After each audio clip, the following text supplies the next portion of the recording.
Hi everyone, so this is video 5, and this video I'm going to talk to you about sort of my wide family because I've not really talked about them before, and mainly as a tribute to my grandma. Originally Peter was going to come and do this video with me, but things are not good for him at the minute, like in his home life, so I've had a chat with him this morning and he decided that he was going to leave this one out. Hopefully he will come back in at a later date to do another one with me, but that's, fair enough. So yeah, my mum was one of 7 children. She came second in the row of those children. So I've got lots of aunties and uncles, obviously through marriage and what have you. I've got quite a big family really. Lots and lots of cousins. I couldn't tell you, I should have counted really, but quite a few cousins.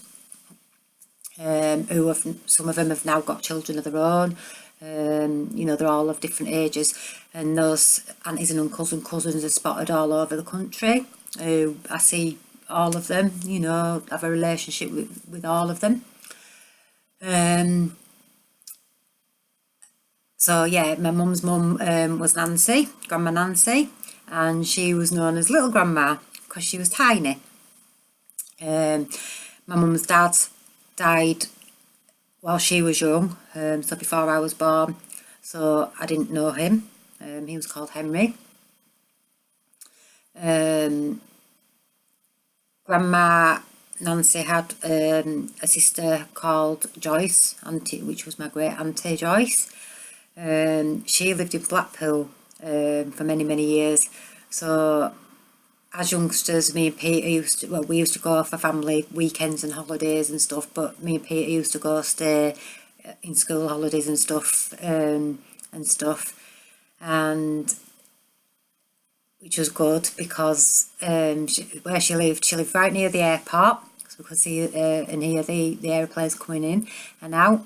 And she had this kitchen upstairs, as well as downstairs, which we used to use as a play kitchen, so we played cafes and stuff, which as kids you love all that sort of thing, don't you?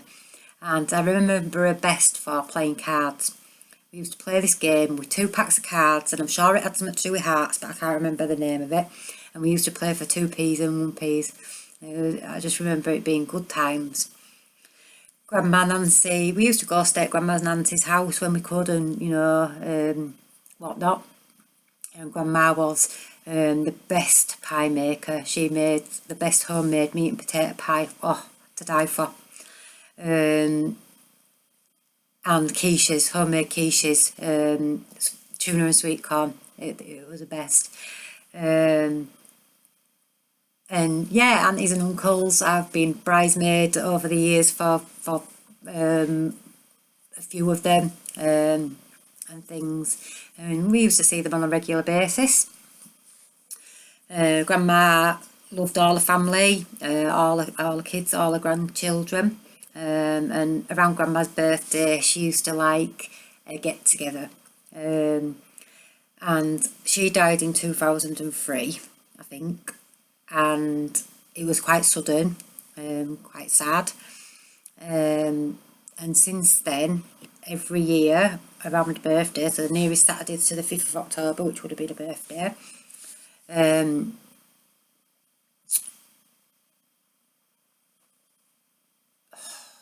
sorry guys, something popped up then. Yeah, so since then, every year we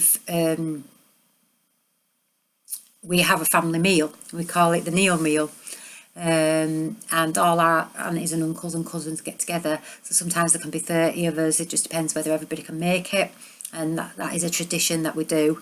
And I love, it's nice just to be able to catch up. We don't really see it because everybody's all over the country. We don't really see each other. It's like people don't have time and money and stuff, but it is one time a year that we do all make that effort if we can, and it's nice to see everybody. And then there's my Auntie Louie, who who was married to my Uncle Ernie, and they lived in London. My Uncle Ernie sadly has passed away, but Auntie Louise is still alive, but I've not seen her for maybe 4 or 5, well, since moving to Scarborough really, so over 6 years ago. But she used to come and meet us. We used to go to the Railway Museum in York and stuff. But she was just so funny. Her dress sense, a purple dye, a purple rinse hair, and whatnot. She was just a loony. For many years, she used to spell my name wrong. She used to put an E on the end of it, and as I grew up, it got really annoying. So I told her, and she stopped doing it. But that's Auntie Louie, with my oldest 2 kids. It's not the clearest of pictures, but I have another picture here which is funny. My kids actually had my Auntie Louie on that trampoline behind them at 70. She was 70 years old. She's mad as a hatter, but so loving. And then, so yeah, that's that side of the family. And then moving on is my dad's side of the family. So there was just my dad and my auntie. Obviously my auntie's married, and I've got 2 cousins. One was the same age as Peter, thereabouts, by a few months, and one a couple of years older.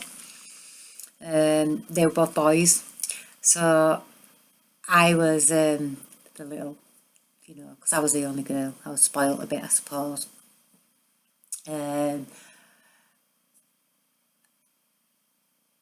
From being really young, Grandma always was active in our lives. She loved all the family, and whatnot. Well, once my granddad passed away, she didn't really move on with her life. She was quite happy doing her own thing, going on holidays, joining groups. She liked going to church, and she was just happy.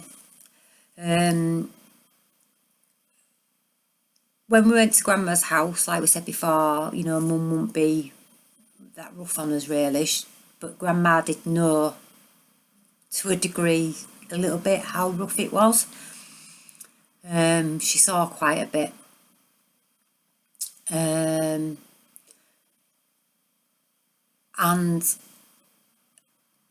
when Mum left, so when I was 10, Mum Dad split up and Mum left, Grandma gave up her own life really, and came to stay with Dad, me and Peter, and sort of become a saviour. And for a long time, I thought it was after Mum died that Grandma took on that role, but it wasn't. It was from that day on, really. She was just so different. She was a nurturing type that we'd never had. She was just so loving. She had so much love to give. She helped us with our homework. She cooked for us, and she did everything that a mum should have done. She was the one that spoke to me about periods, birds and the bees. She went and bought me my sanitary things and put them somewhere safe and told me where they were. She was the one that I talked to, I turned to. She was the person that I actually told when I started my periods. As some of you will know from my Facebook page, I was abused, sexually abused. My grandma was the first person that I told that to, which I'll tell you about later. So that really just shows how close I was to her. I've got a few photographs here that I'd like to share with you. That's a picture of me and Peter and my 2 cousins at Grandma's house. Sort of all having fun, all happy.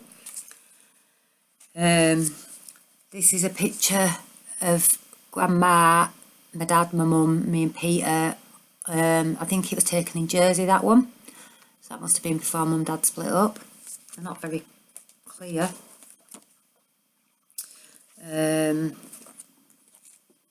My grandma was there, not there at my children's births when I gave birth, but she came to the hospital and seen me in hospital with each of my children. That's me looking very young, and that's my eldest child, the photo taken at the hospital.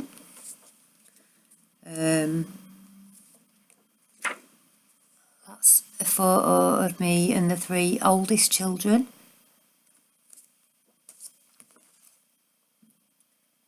That's at my dad's house, Grandma and our Peter's eldest, and my eldest daughter.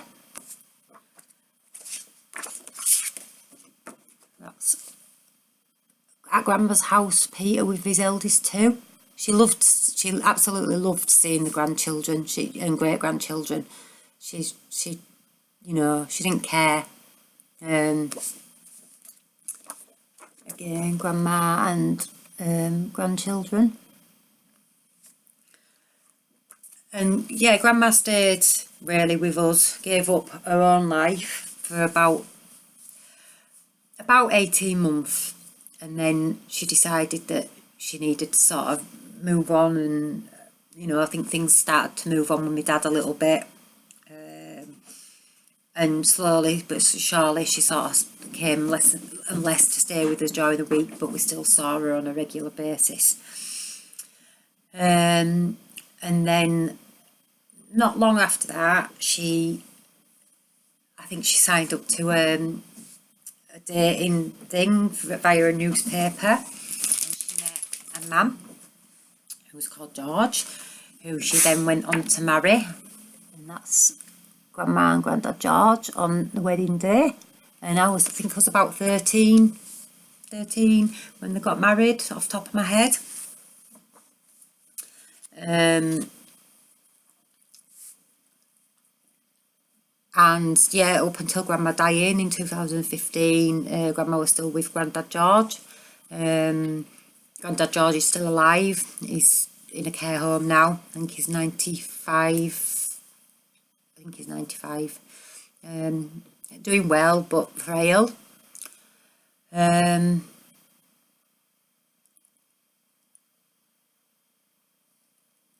So yeah,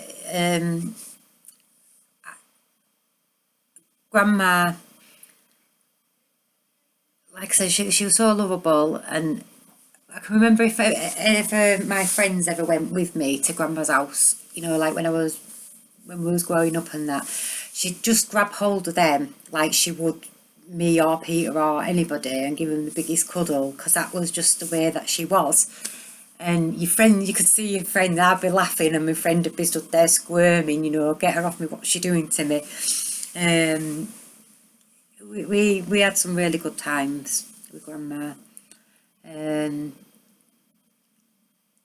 She drove, even though at the time she probably shouldn't have done. She wasn't the best driver or the safest driver, but she drove right up to sort of until she sort of could, and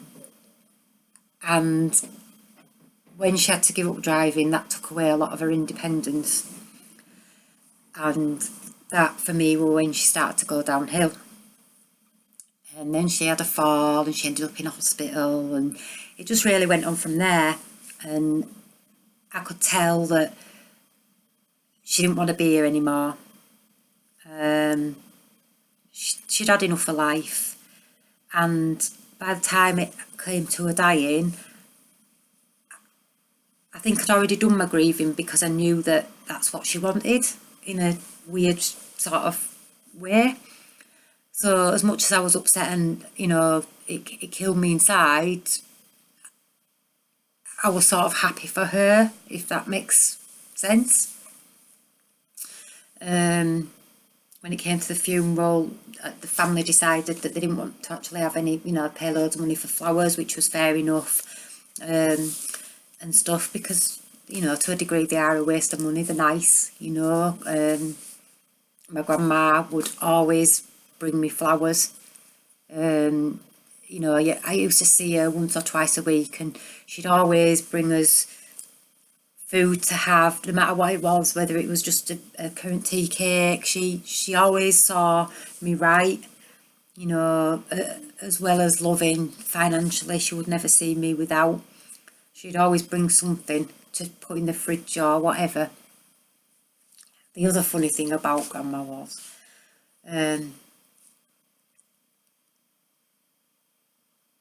she loved going to jumble sales and buying things off tabletop things and stuff like that. Well, she used to buy things throughout the year and put them away for Christmas. So when it came to Christmas, you just got a lucky dip, really, and you never knew what you were going to get. But she always used to give you a bit of money as well, so it sort of made up for it. But it actually came up on one of my memories last night on Facebook, which was quite apt, really. And the memory, I'll share the memory with you after I've posted the video. But it was about Grandma coming up with the presents and my daughter opening something, and she got really upset, did my daughter, because it was what we'd given her the year before. You know, at the time it was quite upsetting, but you know, now I can just see the funny side of it. Yeah, she really was everything. Anyway, so this is, because I'm a bit of a hoarder and I don't throw things away, this was instead of the flowers, we all had one of these, and we all wrote our own little message on it. And this stands in my stands on my shelf in the living room, and has done since the funeral. And as you can tell, it's the colour purple and lilac, which was one of my grandma's favourite colours, and it's where my love for purple comes from. I just wrote on this, "Shine bright like a diamond in the sky, love you Grandma Helen," which don't really say what I'd like it to say, but you know, it's hard to know what to say sometimes in those situations. This was a little, I don't know what you call it, but like leaflet thing. That was my grandma.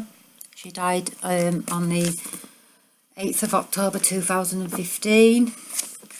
And that is my grandma and granddad. I was asked to read a tribute to Grandma at a funeral, which I am going to try and read to you now, if I can do it without getting upset. Because this still stands, really. Everything that I said then still stands now. So he goes, "Grandma was a very loving and caring person who loved life to the full. She either loved you or disliked you. She disliked you, you never stood a chance from the beginning, but on the whole she loved and cherished most. But if you did wrong, she wasn't backwards in telling you off. From day one, she was a hands-on grandma who baked with us, took us out on day trips, came on a holiday with us, had us to sleep, and took me, Peter, Anthony and Richard away on residential trips with the centre at Mixenden, where she volunteered. They were fun times. I'll always remember she had two beloved pets, her cat Tina, who she adored, and Sam, her budgie, who she spent so much time with. He could talk back to you. He even used to turn the dial on her watch, and many a times she didn't realise so would be late. After my mum died, my grandma was there for me and Peter and became the nearest thing to a mum we had. She helped, encouraged, saw me fail and picked me up, and I always knew she was proud. My grandma and granddad were one of the first people to see all four of my babies when they were newborn, and you could see she doted on them all from that day on. Grandma wasn't the best cook in the world, but she loved baking, especially parking. It was always the first to go. It was just the best. Now we come to Christmas, We had some of the best. She loved to make sure you had lots of things to open. It was always a surprise, a bit like a tombola store. You never quite knew what you would get. We used to talk about our gifts to see who had the funniest thing. We have lots of fond memories of you, Grandma, that will stay in our hearts forever. And all I can say is they took one of the best. And yeah, that was my grandma. And I love and cherish her, and I miss you very much, and we all do. And this photo, I'll share this as well on Facebook. This was one of the last photos of her in the hospital before she died. Grandad giving her a kiss. And I love that photo because you don't see it very often. So, yeah. Thank you for watching.